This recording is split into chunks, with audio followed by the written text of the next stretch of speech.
El contenido y las imágenes de este programa se difunden con fines noticiosos y de interés público. Además, los comentarios, opiniones y expresiones de sus invitados son responsabilidad exclusiva de ellos y no representan ni deben interpretarse como la opinión de este canal. EICNEX, nuestros periodistas y presentadores mantienen un nivel de compromiso con su audiencia, de entretener e informar de manera objetiva y con responsabilidad. Muy buenas noches, como todos los miércoles presentándoles New Business Report. Hoy, pues, les voy a presentar el programa con Alma Cortés. Mi copresentador Roniel Ortiz no está hoy con nosotros. Pero, Alma, un grato honor y un placer y un privilegio. Bueno, Ronnie sí va a estar de forma virtual. Empiezo contigo, Alma. Caso de Brecht y, bueno, todo lo que se está diciendo en medio incluso el programa pasado fue el tema de esto. Es decir, realmente se dio una mala tipificación, hay delitos que están prescritos, bueno, un cúmulo de cosas que realmente ha hecho pues convertir a la Fiscalía en una especie de hazmerreír del derecho. Y muy buenas noches, tengan todos. Saludos Fernando, saludos Ronnie, saludos a tu teleaudiencia que te espera todos los días miércoles para que llegues a sus hogares.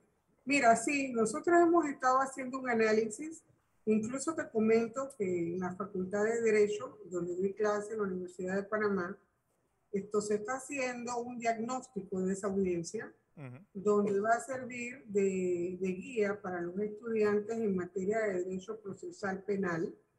Para nosotros esto es un buen ejercicio, ojalá lo repitan otras universidades, porque esa audiencia fue una clínica jurídica, una clínica de derecho procesal, de derecho probatorio, de derecho constitucional. Y ahí se da cuenta que todo esto que venía diciendo el Ministerio Público, que tenían el gran caso de corrupción, sí, el más grande de la historia, de blanqueo de capitales, de soborno internacional, hasta de crimen organizado. Fíjate tú que ha quedado en evidencia con los alegatos y los argumentos en estricto derecho que hemos presentado todos los abogados defensores sobre una línea conceptual y conductual. ¿Cuál es la existencia o no del delito de blanqueo de capitales? La existencia o no de los delitos precedentes que deben acreditarse indicios sumamente objetivos que puedan permitir la lectura del juzgador. Existe evidencia suficiente y conducente para acreditar la posible conducta delictiva de esos delitos precedentes. ¿Qué pasó? El Ministerio Público escogió uno, el delito de soborno internacional. ¿Y qué ocurre en este sistema? Que el delito de soborno internacional, ese tipo penal per se, no existe en nuestra legislación penal, porque el artículo 350 forma parte del título de los delitos contra la administración pública, no de los delitos que tienen que ver con temas financieros, que es donde entra el delito, supuesto delito de blanqueo de capitales. Entonces, ¿a dónde nos tenemos que ir? A las dos convenciones que ha suscrito Panamá respecto a combatir la corrupción, la de las Naciones Unidas y de la Organización Interamericana, que establecen la tipología del delito de blanqueo de capitales y de soborno internacional. Bueno, ahí tuviste desfilar a ex magistrados de la Corte, fiscales, abogados litigantes, a Roniel, muchos años de experiencia en el Ministerio Público. Ahí viste a un Rosendo Miranda, viste a una Anabel con a Guillermina McDonald, a Jerónimo Mejía, a Aníbal Sala, Alejandro Pérez. Bueno, tremendos abogados que pudieron dar y participar y compartir su análisis sobre la estructura que supuestamente nunca llegó a demostrar el Ministerio Público. Y te explico por qué. El soborno internacional lo vas a encontrar como parte del bloque de la constitucionalidad en razón de la suscripción y ratificación de esas dos convenciones internacionales contra la corrupción. ¿Qué te dicen? ¿Quién comete ese delito? No lo cometen los funcionarios nacionales, ¿verdad? Ni tampoco lo cometen personas naturales. Porque, ¿qué significa ese delito? Que tú vas a sobornar funcionarios Sí. de otro estado. Pero hay, Alma, hay algo que a mí me llama la atención porque excluyeron abogados, excluyeron receptores, incluso a los propios contadores de la empresa. Sí, y estamos hablando no de unos contadores internos, estamos excluyendo a alguien que le hacía los auditos anuales a Odebrecht y no estuvieron aquí, no están aquí.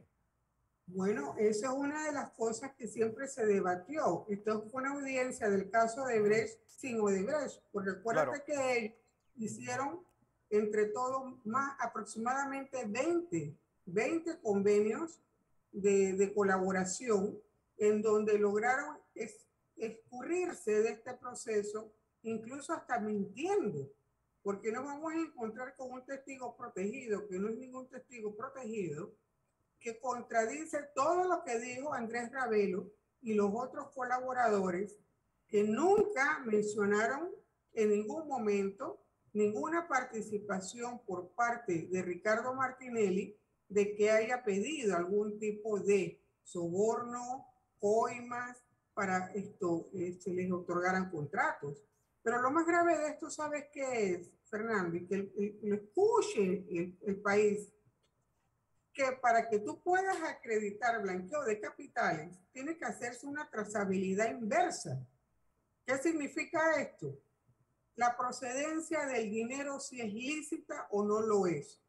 Y los dineros que venían en transferencia de Odebrecht para las donaciones de campaña y otros pagos que hacía producto de su actividad eran provenientes de bancos en Nueva York, en Estados Unidos. Sí. ¿Y por qué allá nunca hubo una alerta de una transacción irregular?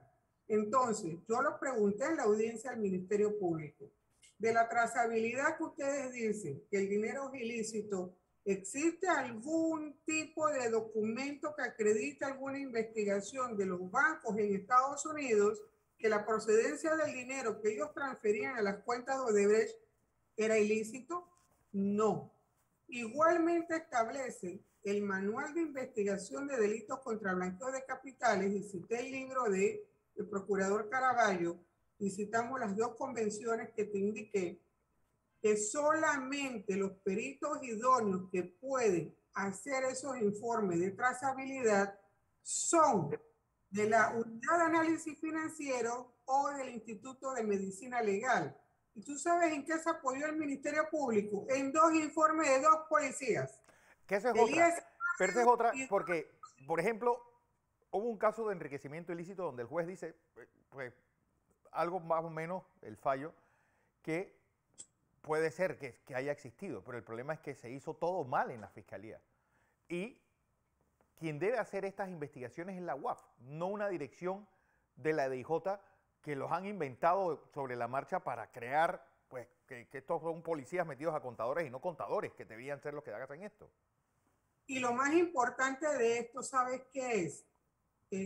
Fernando, ¿qué? Que esos informes de policía que no tienen ningún valor para la naturaleza de este delito no pueden ser utilizados en audiencias preliminares.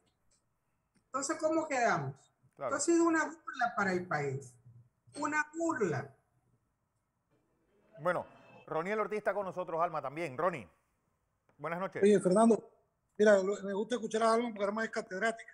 Sí. Pero me gustaría que hoy el programa se nutriera de la sabiduría de Alma. Hay un tema muy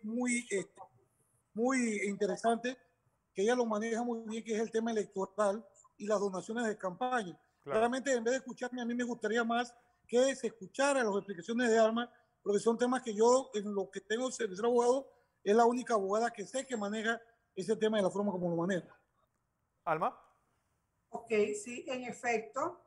Ahí en el caso de Importadora Ricamar, que es otra canallada, porque tú escuchaste los centenares de sociedades anónimas ficticias que fueron utilizadas para hacer transacciones y maquillar algún tipo de de irregularidades, porque en este momento debemos presumir la inocencia. Claro. ¿Por qué solamente incluyeron a Importadora Ricamar? ¿Y Hombre. sabes por qué la incluyeron? ¿Por qué no incluyeron la Fundación Don James y otras donde también se recibieron donaciones de campaña? Pero hay algo que cuestionar al Ministerio Público. Que hay algo ¿Por qué solamente a Ricamar? Porque hay algo que Sidney Citón repitió varias veces, y es que él tenía incluso el número de SWIFT de una transacción de Odebrecht para comprar botellas y etiquetas en China para Varela Hermanos. ¿Por qué no se incluyó? Es la pregunta y lo que se cuestiona. Incluso yo le dije a la señora juez, ¿por qué Ricamar? Hombre. Si Ricamar solamente recibió en concepto de pagos de cuentas por cobrar que tenía el Partido Cambio Democrático, en Ricamar, ya que gozaba de crédito, gozaba de mejores precios y tarifas para publicidad y compras de insumos para la campaña. Entonces, ¿qué hizo el donante Caribbean Holding? En vez de depositar los dineros en la cuenta de campaña del Partido Cambio Democrático, lo aplicaba directamente al pago de cuentas por cobrar que mantenía el Partido Cambio Democrático y que fueron reportados en el informe de declaración de ingresos que presentó el partido y presentó el candidato. Entonces, ¿qué nos dice el Código Electoral? A ver. Para las elecciones del 3 de mayo del 2009, ustedes recordarán que se dicta un decreto que convoca las elecciones y ese decreto fue dictado el 8 de abril del 2008. Entonces ahí se inicia ya el periodo de campaña donde se está habilitado para que los candidatos presidenciales, diputados, alcaldes, representantes de corregimiento y los partidos reciban donaciones. O sea, es una actividad totalmente lícita. Entonces, tú vas reportando y vas guardando toda esta información y la vas registrando como lo hizo Ricamar, indicando estos fueron los... Mira, es más, Marcelino Velázquez, que es un contador público autorizado, a solicitud de Zuleika Moore, le envió una nota que es una certificación, porque tú sabes que los CPA son como los notarios. Claro. Ellos dan fe. Le digo, en efecto, aquí están reportadas las donaciones de Cambio Democrático que aplicó para pago de deudas o cuentas por cobrar que mantenía en Importadora Ricamar. Pero lo más importante de ese momento, ¿sabes qué es? Fernando y Ronnie, que para esa fecha Ricardo Martinelli no era funcionario público. Claro. Para esa fecha, todas esas donaciones, y mira lo que te dice la norma, el 254, prever razonadamente que el dinero es ilícito. Oye, nosotros no contábamos con un Nostradamus, ni con las que le embarajan ni cartas ni te ven el futuro. Para ese momento, Odebrecht era una empresa que gozaba de reputación, todo el mundo quería hacer negocios con Odebrecht y obviamente se presume la buena fe. Entonces, esos dineros fueron declarados y de acuerdo a lo que establece el Código Electoral, sí, sería un proceso electoral y nosotros invocamos en la audiencia la falta de competencia de la juez y del Ministerio Público en investigar estas donaciones por cuanto eran producto de una campaña electoral. Uh-huh. Y la pregunta es, ¿eso no lo certifica el propio Tribunal Electoral, Alma? ¿Quién debe dar fe de que eso fue una donación? Claro que sí, y tú sabes, también se lo cuestionamos al Ministerio Público. ¿Por qué no oficiaron al Tribunal Electoral? Claro. Y solicitaron información si estas donaciones fueron declaradas. O sea, que la duda favorece al reo, favorece al investigado. Y yo espero que todo eso lo tome en cuenta la juzgadora para que se dé cuenta que aquí hubo mucha mala fe por parte del Ministerio Público e incluir a Importadora Ricamar en un proceso como este sin necesidad. Y existen dos precedentes en el proceso de Blue Apple, ahí te lo puede explicar Roniel, que es abogado allí, sí, donde la misma juez excluyó del proceso a la Fundación Lemar, la Corporación de Energía del Istmo, indicando que ya ese delito había prescrito porque el artículo 51 del Código Penal dispone sanciones no privativas de la libertad. Y en razón de eso tú no puedes meter una persona jurídica presa ni detenida, porque son personas jurídicas que existen, pero existen de de forma inmaterial. Tienen responsabilidades, tienen autonomía, tienen reconocimiento jurídico, pero son inmateriales. Entonces, ¿qué te dice el artículo 1968b?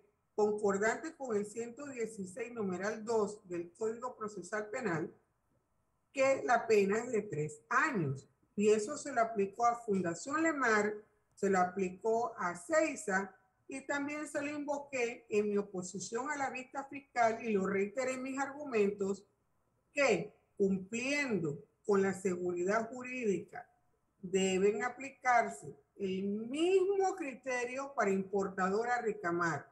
De no aplicarlo, estaríamos atentando contra el orden jurídico, el orden constitucional y sobre todo la jurisprudencia del país. Alma, bueno. Y Fernando, hay tres temas importantes. Uno, el tema de la prescripción por el tipo penal que aplicaron.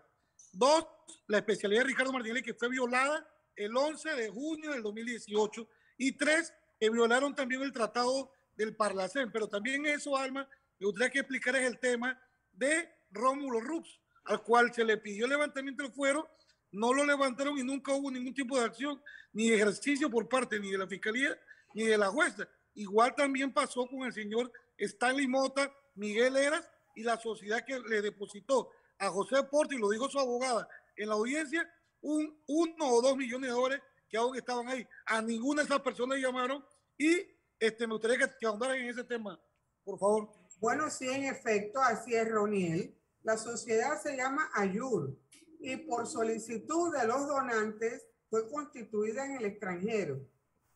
No sé las razones, pero esa empresa también recibió donaciones y lo indicó, como dice bien Roniel, su abogada, su abogada, la de José Porta, la colega Gisela, en donde dijo que era cierto, pero que eran donaciones en buena fe, pero para los ojos del Ministerio Público, esa sociedad, Roniel, como bien lo indica, fue ignorada. No fue ni siquiera, mira, a pesar de que fue investigada, ¿por qué no se le solicitó el llamamiento a juicio?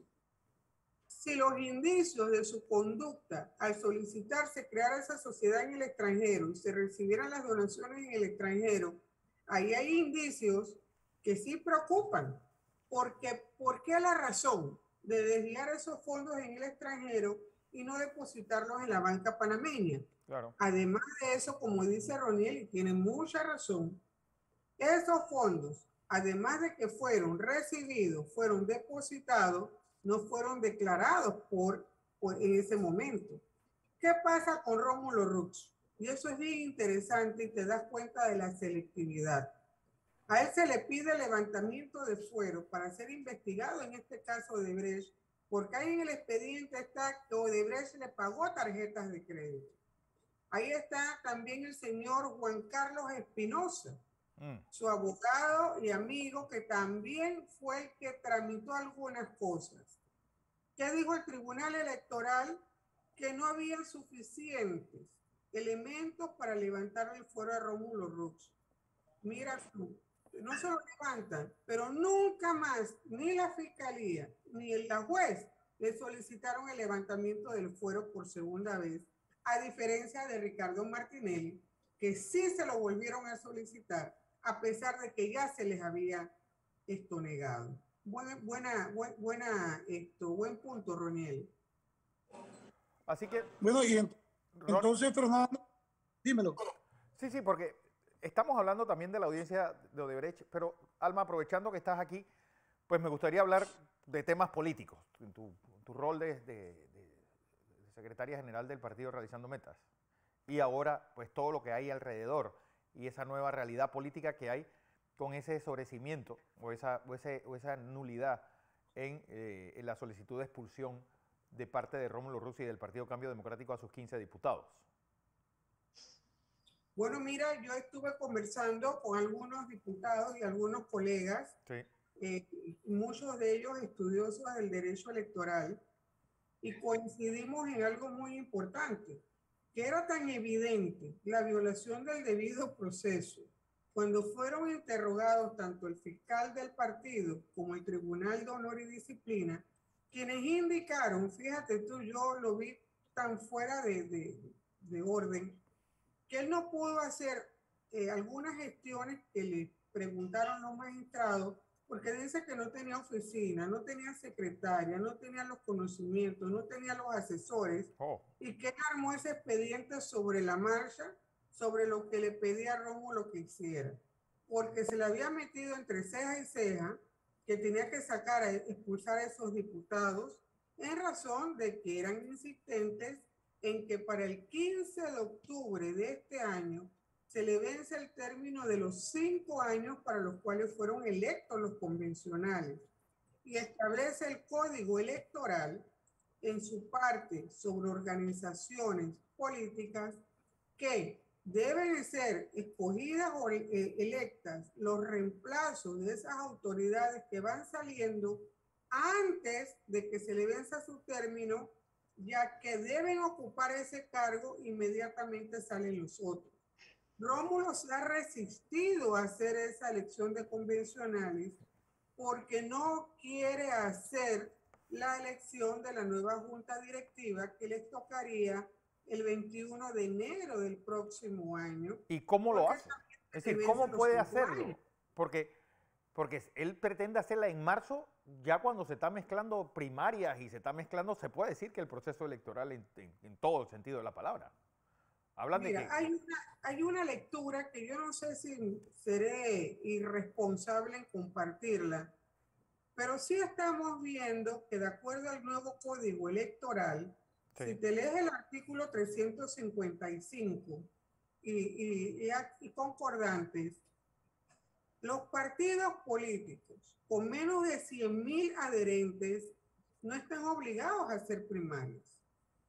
Pero tampoco los partidos grandes están obligados a hacer primarias si no quieren hacer primaria y prefieren irse en una alianza con otro partido y postular el candidato de aquel partido. A mí me da la impresión que Rómulo lo que está buscando es un partido pequeño que lo postule como candidato, sí, para que ese partido haga alianza con Cambio Democrático y quede liberado de hacer primarias. Pero fíjate algo. Bueno, algo que tiene que ver con eso, porque no sé si leíste hoy una entrevista que se le hizo, creo que fue en La Estrella, a Toto Álvarez. Y más o menos la cosa fue por ahí. Dijo que si no es Rómulo Rux, ellos no irían en alianza con Cambio Democrático. ¿Te das cuenta? Entonces, ¿qué pasaría con ese fenómeno? Porque está a la vista. Y yo te digo algo, que no escaparía de Rómulo para no hacer primarias y mantenerse él como candidato de una alianza. Pero ¿qué dice el estatuto del Partido Cambio Democrático? Que esas alianzas tienen que ser ratificadas por la Convención Nacional. Entonces también quedaría amarrado y sometido a lo que diga la Convención Nacional y va a tener que entonces convocarla.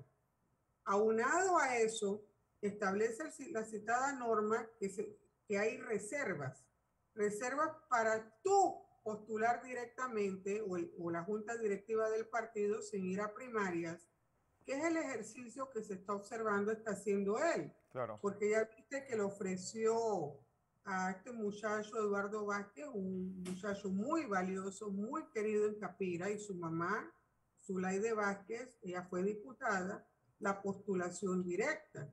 Así se le ofreció a esta muchacha Yanila, no me acuerdo el nombre, si es Ginela Abreu, allá en Costa Arriba de Colón, y me informa que va a estar haciendo un recorrido, ofreciendo las postulaciones directas en aquellos cargos donde están los 15 diputados, o sea, son sus circuitos.